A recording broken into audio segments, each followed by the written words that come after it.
She sold her house in March of last year, bought it for $200,000 back in 2009, sold it for $580,000, a gain of $380,000. On paper, she thought she was fine. She'd heard about the $250,000 exclusion. She figured she was covered. She was not. The IRS calculated her gain at $261,000, not $130,000. The difference was one calculation she skipped, one adjustment to her cost basis she never made, and it cost her over $31,000 in taxes she didn't see coming. This video is for educational purposes only and is not financial or tax advice. For guidance specific to your situation, consult a qualified tax professional. Here's exactly what the IRS does, step by step, and the adjustment most sellers never make. Most people selling a home think about capital gains tax in the simplest possible terms. You bought it for X. You sold it for Y. The difference is your gain. And if you're married and you've lived there 2 of the last 5 years, the first $500,000 of that gain is excluded. If you're single, the first $250,000, that's the Section 121 exclusion from the Internal Revenue Code, and it's real and it's powerful. But here's where most sellers stop thinking. They never touch their cost basis. Your cost basis is not simply what you paid for the house. That's your starting point, but the IRS adjusts it, and those adjustments can move tens of thousands of dollars in your favor or against you, depending on what you did with the property over the years. When you add a bedroom, replace the roof, finish the basement, build a deck, or upgrade the HVAC system, those are capital improvements. The IRS lets you add every dollar of those improvements to your cost basis. That directly reduces your taxable gain. Repairs and maintenance don't count. Replacing a broken window doesn't count. But a full bathroom renovation, that counts. Every dollar of it. And here's the move sellers miss in the other direction. If you ever claimed depreciation on part of the property, if you ran a business from a home office or rented out a portion of the house, the IRS forces you to reduce your cost basis by every dollar of depreciation you took, or were entitled to take, even if you never actually claimed it on a return. That is called depreciation recapture. And it is the #1 calculation that blindsides sellers who use their home for anything other than pure personal use. So the formula isn't price minus purchase. It's adjusted sale price minus adjusted cost basis. 2 completely different numbers. Most people selling this year have owned their homes for 10, 15, even 20 years. What did you do to your home in that time?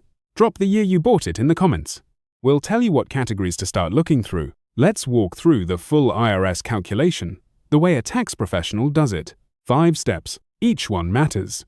Step 1 is your adjusted sale price. You start with the contract price, then subtract selling costs, real estate agent commissions, closing costs, transfer taxes, legal fees. These are allowable selling expenses under IRS Publication 523. On a $580,000 sale, a 6% commission alone is $34,800. That comes off the top. Your adjusted sale price might be $532,000 before you've even touched the other side. Step 2 is your adjusted cost basis. Start with your original purchase price, including closing costs you paid at acquisition. Then add every capital improvement you made during ownership. The IRS defines a capital improvement in Publication 523 as something that adds value to the home, prolongs its useful life, or adapts it to a new use. A new roof is a capital improvement. New flooring throughout the house is a capital improvement. An addition, a pool, a finished garage, a new HVAC system, all of these increase your basis. Keep every receipt. That's not financial advice. That is just how the math works. Step 3 is depreciation recapture. This is the one that hit the seller I described at the start. She had claimed a home office for 9 years. Small deduction each year, around $2,000 per year. That's $18,000 of depreciation she had taken.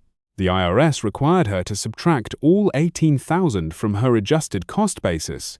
That alone moved her taxable gain up by $18,000. Step 4 is applying the Section 121 exclusion. If you've owned the home and used it as your primary residence for at least 2 of the last 5 years, You exclude the first $250,000 of gain if you're single, or $500,000 if you're married filing jointly. But here's the rule people trip on. Depreciation recapture does not get excluded. Even if your total gain would otherwise fall under the exclusion limit, the recaptured depreciation is taxed separately at a maximum rate of 25% under IRS Section 1250. It sits outside the exclusion entirely.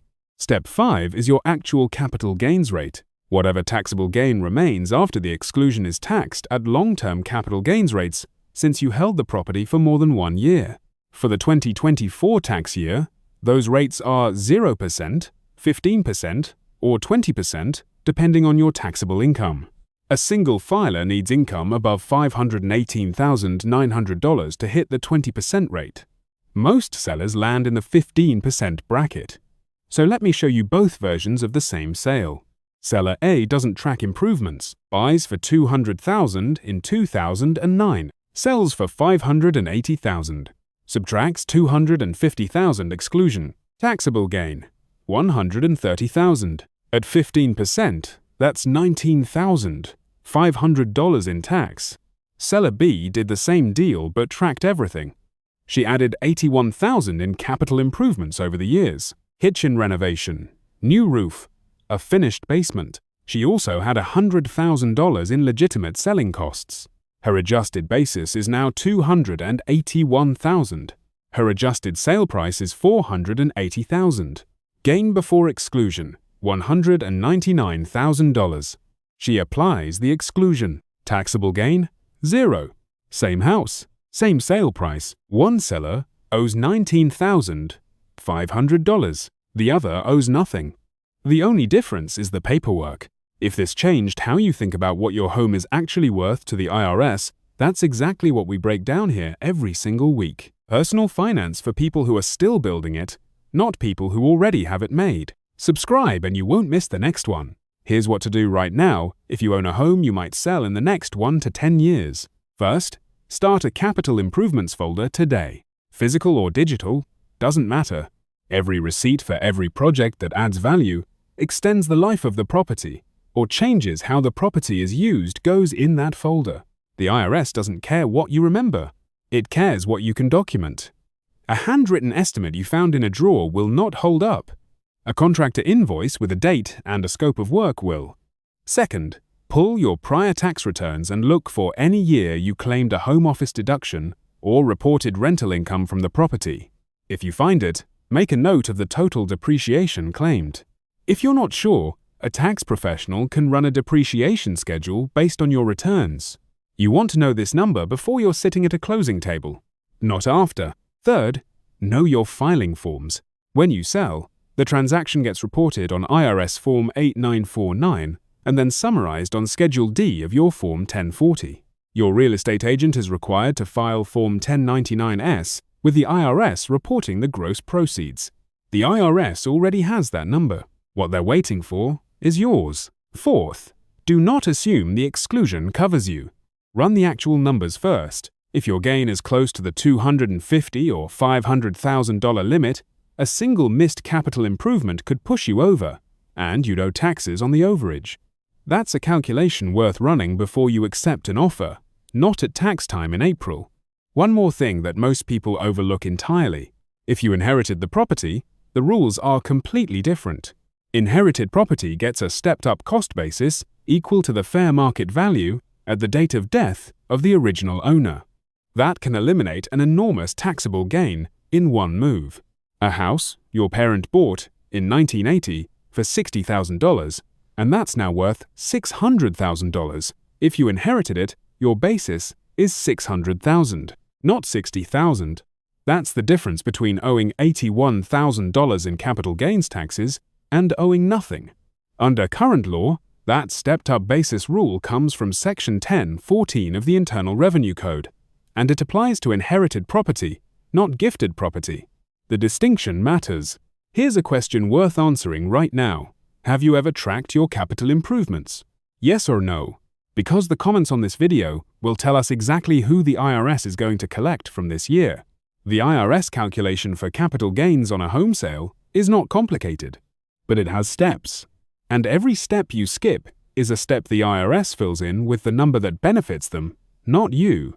The people who don't get surprised at tax time are not luckier or wealthier. They just did the paperwork. Next up, what happens when you sell a rental property instead of a primary residence? The depreciation recapture rules get sharper, and the tax rates hit differently. That video is already on the channel.